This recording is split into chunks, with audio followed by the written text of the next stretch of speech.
Good evening, ladies and gentlemen, and welcome to AAA Travel and More. I'm your host, Rosenda Calloway, and tonight we're going to take a step back in time in Sarasota.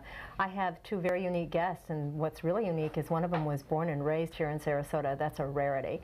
Anyways, what he has done is he has started a website called Florida History Alive, and we're going to talk to Larry Kelleher and Lee Gaines about this wonderful project. Welcome, you guys. Thank you. Oh, this is such a, when you showed this to us at a little party we had, I just thought, this is so beautiful that I really wanted to get it out to the public so they can see what exactly you're doing. So let's, first of all, let's talk about Florida History Alive. How did you come up with that? Well, as I say, I'm from Sarasota, and over the years, people ask me all the time, what was it like, when you were growing up here in the 1950s? And there's so much to tell. It was a unique experience. It was a lot of fun. And one of the things I thought now with today's technology was to be able to put it together on a website as an online resource for people to go on and find out for themselves and read stories and understand the historical markers, the designated homes, and now we're doing short videos of the history. So what you're saying is you were tired of having to answer all the questions? Well, yeah.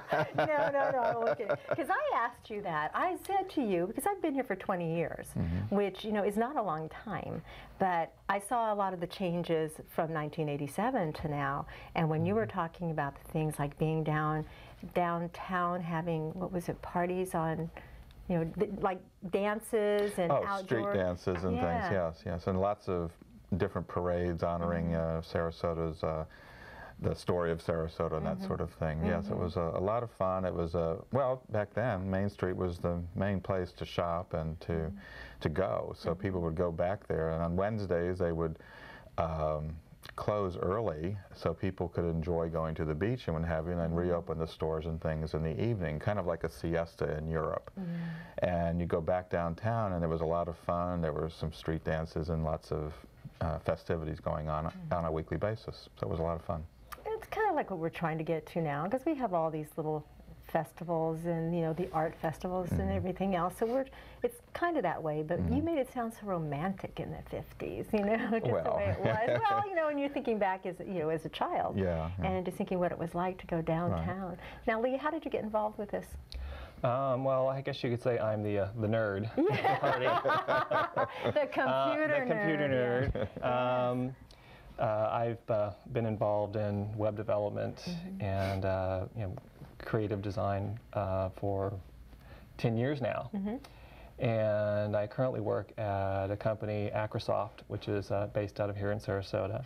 And when I started working there, they have this wonderful content management system platform that we thought would be a great way of getting all this information out there and make it easy, for for Larry to maintain, and then I could focus on the creative side of the site in terms of how it looks and the videos that we were talking about, producing those, and Larry can focus on the research and getting the information into the site so that people can easily find it, because it has a full search, so you can search up historical markers and designations, as well as all these stories. Yeah, what is on the website? First of all, what is the website? It's www.floridahistoryalive.com. Okay, and if you go to this website, what do you expect to find? Well, there's a lot of information. There's like in their county in Sarasota, I had no idea that we had 80 historical markers, the green plaques that you see out in you're driving by too fast, you can't stop and read them. So I decided to put the text on the site of what both sides of the markers say. So I have most of the markers on there. I've also gone to the city and they've taken the designated homes and buildings that are historical in nature and put their history on there as well, with mapping and what have you. The city has about 180. I haven't gotten to doing the county ones yet, and I'm still working on it.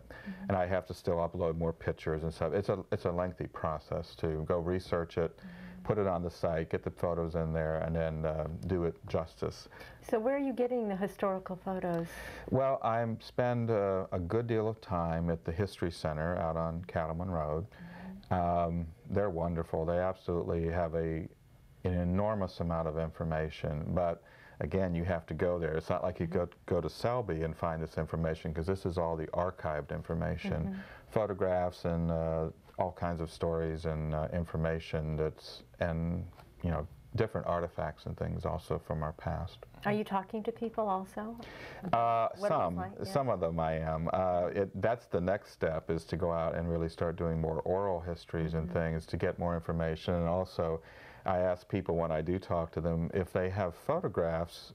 Like, people donate photographs to the History Center, but a lot of people are still alive and everything, and they have these wonderful photos, and I ask them if I can scan them. I give them right back to the person, but then I can put them on the site and tell the story. So that's one of the things that I enjoy doing when I do meet people, because some of them have great photos that are just sitting in a photo album. Now, talking about the website again, we can do the walking tour of the markers? No, not of the markers. Okay. There's one walking tour on there now. We're going to have about 5 or 6 more. You could print out the tour and the map and what have you, but we are going to take it a step further now, because I've gotten a good response to that, and we're now going to start doing audio walking tours that you can download to your MP3 player or what have you, and then go on your own tour, or in your vehicle if you want to go tour, let's say, the Sarasota School of Architecture, all the buildings. So what walking tour is on it right now? Right now, it's just the one. It's actually the History Center did it, and I took it and digitized it, because, you know, again, when you're printing and everything. So it's of the Cultural District and part of downtown, but it's just the one tour right now. But we have all the information for the other tours. It's just that I'm working on it right now.